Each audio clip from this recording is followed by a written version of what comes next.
जम्मू कश्मीर के पहलगाम में 22 अप्रैल 2025 के दिन हुए दिल दहला देने वाले आतंकी हमले ने पूरे देश को झकझोर दिया था। इस हमले में 26 निर्दोष लोग मारे गए थे, जिनमें ज्यादातर पर्यटक थे और आतंकियों ने धर्म पूछकर चुन चुनकर उन लोगों को निशाना बनाया था। इस कायराना हमले का जवाब देने के लिए भारत ने ऑपरेशन सिंदूर के तहत कल देर रात पाकिस्तान और पाकिस्तान अधिकृत कश्मीर में 9 आतंकी ठिकानों पर सटीक एयर स्ट्राइक्स की। इस ऑपरेशन में 70 से 90 आतंकियों के मारे जाने की खबर है और देश भर में इस कार्रवाई को लेकर जश्न का माहौल है। भारतीय सेना, वायुसेना और नौसेना के संयुक्त ऑपरेशन सिंदूर की सफलता की जानकारी देने के लिए एक प्रेस कॉन्फ्रेंस रखी गई, जिसमें 2 महिला सैन्य अधिकारियों कर्नल सोफिया कुरैशी और विंग कमांडर व्योमिका सिंह ने दुनिया को इस ऑपरेशन की विस्तृत जानकारी दी। इन दोनों अधिकारियों की प्रेस कॉन्फ्रेंस ने न केवल ऑपरेशन की तकनीकी और रणनीतिक जानकारी दी, बल्कि देश में नारी शक्ति का एक नया प्रतीक भी स्थापित किया। सोशल मीडिया पर लोग इन दोनों वीरांगनाओं के बारे में जानने के लिए उत्सुक हैं।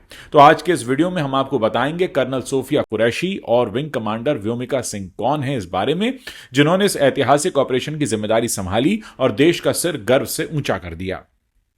एयर स्ट्राइक के बाद नई दिल्ली में आयोजित प्रेस कॉन्फ्रेंस में कर्नल सोफिया कुरैशी और विंग कमांडर व्योमिका सिंह ने ऑपरेशन की जानकारी दी। विदेश सचिव विक्रम मिस्त्री भी इस ब्रीफिंग में शामिल रहे। दोनों अधिकारियों ने वीडियो और तकनीकी विवरण के साथ बताया कि कैसे भारतीय सेना ने पीओके के सवाई नाला जैसे ठिकानों को निशाना बनाया, जहां आतंकी प्रशिक्षण लेते थे। उन्होंने कहा कि पिछले 3 दशकों से पाकिस्तान ने आतंकी ढांचे का कठिन जाल बिछाया है। ऑपरेशन सिंदूर पहलगाम के पीड़ितों को न्याय दिलाने और भारत की आत्मा पर हमला करने वालों को सबक सिखाने के लिए प्लान किया गया था। इस प्रेस कॉन्फ्रेंस ने न केवल ऑपरेशन की पारदर्शिता दिखाई, बल्कि कर्नल सोफिया और विंग कमांडर व्योमिका को राष्ट्र की महिला शक्ति के रूप में स्थापित कर दिया।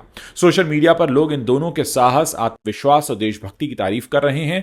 एक यूजर ने लिखा, सिंदूर के नाम पर ऑपरेशन और 2 वीरांगनाओं द्वारा इसकी ब्रीफिंग, यह भारत की नारी शक्ति का सबसे बड़ा प्रतीक है। सबसे पहले आपको बताते हैं कर्नल सोफिया कुरैशी की कहानी। कर्नल सोफिया कुरैशी भारतीय सेना की एक जांबाज अधिकारी हैं। इनका जन्म वडोदरा, गुजरात में हुआ।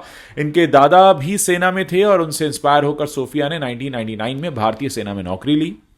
वो लेफ्टिनेंट कर्नल के पद पर हैं और कई महत्वपूर्ण मिशन का हिस्सा रह चुकी हैं। सोफिया कुरैशी के करियर और हाइलाइट्स की बात करें तो सोफिया ने संयुक्त राष्ट्र के शांति मिशन में भारत का प्रतिनिधित्व किया है। सोफिया ने एक्सरसाइज फोर्स 18 को लीड किया, जो कि एक मल्टीनेशनल सैन्य अभ्यास था। सोफिया कुरैशी की रणनीतिक विशेषज्ञता और नेतृत्व क्षमता ने उन्हें ऑपरेशन सिंदूर जैसे महत्वपूर्ण मिशन में शामिल होने का मौका दिया।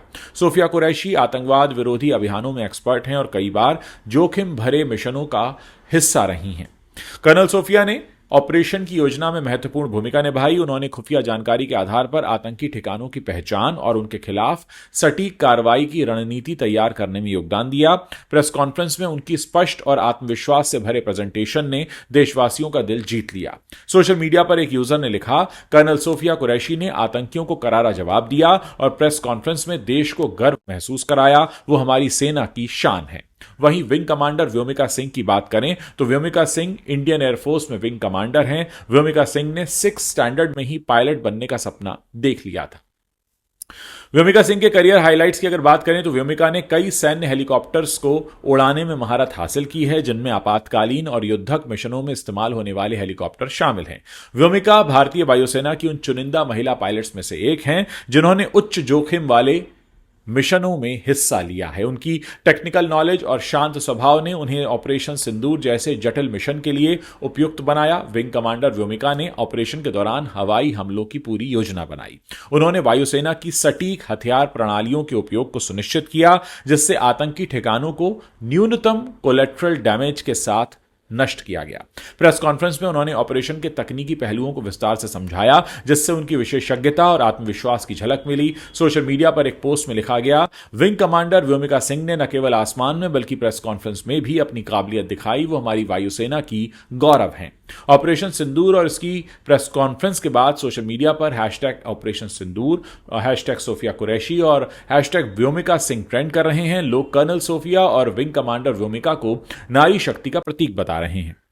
एक यूजर ने लिखा, महिलाओं का सिंदूर उजाड़ने वालों को मिट्टी में मिलाने के लिए ऑपरेशन का नाम सिंदूर और ब्रीफिंग के लिए 2 महिला अधिकारी, ये भारत का दमदार जवाब है। कई यूजर्स ने ऑपरेशन के नाम को पहलगाम हमले में मारे गए लोगों के लिए सच्ची श्रद्धांजलि बताया, क्योंकि सिंदूर भारतीय संस्कृति में सुहाग का प्रतीक है। हालांकि पाकिस्तान ने ऑपरेशन सिंदूर को एक कायराना हमला करार दिया और दावा किया कि उसके कई आम लोग इसमें मारे गए। पाकिस्तानी प्रधानमंत्री शहबाज शरीफ और सेना ने जवाबी कार्रवाई की धमकी भी दी है, लेकिन भारत ने स्पष्ट किया है कि वो ऑपरेशन केवल और केवल आतंकी ठिकानों के खिलाफ था। ऑपरेशन सिंदूर न केवल पहलगाम हमले का जवाब था, बल्कि भारत की आतंकवाद के खिलाफ जीरो टॉलरेंस की पॉलिसी का प्रतीक भी था। कर्नल सोफिया कुरैशी और विंग कमांडर व्योमिका सिंह ने इस ऑपरेशन को न केवल रणनीतिक रूप से सफल बनाया, बल्कि अपनी प्रेस कॉन्फ्रेंस के जरिए देश को गर्व का एक नया मौका दिया। ये दोनों जाबाज महिला अधिकारी आज लाखों करोड़ों भारतीयों के लिए प्रेरणा का स्रोत बन गई हैं। दोस्तों, जब भी इस तरह के हमले किए जाते हैं उसमें एक बहुत बड़ी जिम्मेदारी यह होती है कि अगर आप आतंकी ठिकाने पर टारगेट कर रहे हैं तो इसमें आम मासूम लोगों की जानें न जाएं।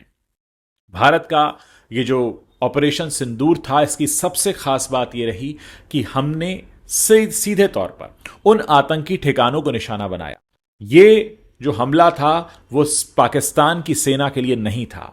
हमने पाकिस्तान के सैनिक ठिकानों पर कोई टारगेट नहीं किया। हमने उन कैंप्स को निशाना बनाया जहां पाकिस्तान के आतंकवादी तैयार हो रहे थे, जहां से फिदायीन तैयार होते थे, जहां उन्हें जंगल सर्वाइवल की ट्रेनिंग दी जाती थी, जहां उन्हें हथियार चलाने की ट्रेनिंग दी जाती थी, जहां उन्हें बताया जाता था कि किस तरह आपको घुसपैठ करनी है और घुसपैठ करने के बाद कैसे सर्वाइव करना और कैसे हमारे भारत के लोगों को नुकसान पहुंचाना है। दोस्तों, ये अपने आप में एक बहुत बड़ा ऐसा ऑपरेशन मिसाल के तौर पर बन गया ऑपरेशन सिंदूर, जिसको आने वाले काफी लंबे समय तक याद रखा जाएगा। इसकी चर्चा होगी, इसके बारे में बात होगी। एक तरफ जहां जिक्र यह होता रहा कि 7 मई की शाम भारत के 244 शहरों में मॉक ड्रिल होगा, और उधर ये मौका आए उससे पहले ही हमारी तीनों सेनाएं और हमारे खुफिया दस्ते इस हमले के लिए तैयार थे। बाकायदा निशानदेही की गई, इंगित किया गया, तय किया गया, टारगेट किया गया कि किन 9 ठिकानों पर यह हमला होना है। 7 मिनट की यह कार्रवाई थी। 9 आतंकी ठिकानों पर सीधे हमला होता है। लश्कर और जैश के ठिकानों पर सीधे टारगेट करती है हमारे देश की सेना और सीधे मुंहतोड़ जवाब देती है। और दोस्तों, जब सुबह हमारे देश के सभी लोग जागते हैं तो उनके सामने अखबारों में, न्यूज चैनल्स पर एक हेडलाइन चल रही थी कि ऑपरेशन सिंदूर के जरिए भारत ने दिया करारा जवाब, और सामने खड़ी थी 2 महिला अधिकारी ऑपरेशन सिंदूर के बारे में बताती हुई। दोस्तों, ये अपने आप में एक ऐसा क्षण था जब हर भारतवासी ये सोच रहा था कि कैसे हमारी भारतीय बहनें जो इस हमले की वजह से विधवा हो गईं, उनका किस तरीके से बदला लिया गया। और ये जो नाम सजेशन में आया ऑपरेशन सिंदूर, ये कहते हैं कि पीएम मोदी जी ने सजेस्ट किया। उन्होंने कहा कि हमारी बहनों के मांग का सिंदूर उजड़ा है, हम इसी नाम से बदला लेंगे, हम इसी नाम से उनको वो करारा जवाब देंगे जो आने वाली कई नस्लें, कई पुश्तें याद रखें और आगे कभी वो इस तरह का दुस्साहस न करें कि हमारे देश की शांति को भंग करें, हमारे देश की सीमा में घुसकर हमारे मासूम और निर्दोष लोगों पर इस तरह का अटैक करें। दोस्तों, ऑपरेशन सिंदूर आने वाले लंबे समय तक याद किया जाएगा, जिसकी गौरव बनकर 2 महिला अधिकारी उभरी हैं। हमने बात की कर्नल सोफिया कुरैशी के बारे में, हमने बात की विंग कमांडर व्योमिका सिंह के बारे में। इस वीडियो को आप शेयर कर सकते हैं, लोगों को बता सकते हैं और साथ ही हमारे चैनल को सब्सक्राइब कर सकते हैं।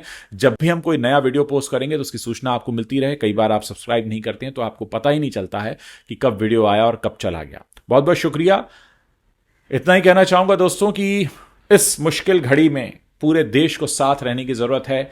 अपनी राजनीतिक विचारधाराओं की जो आपकी लड़ाई है वो कभी बात के लिए रखिए। अभी देश को आपकी ज़रूरत है, एक साथ खड़े रहिए। ये देश का मामला है और इसे ही हम कहते हैं कि हम सच्चे राष्ट्रवादी हैं।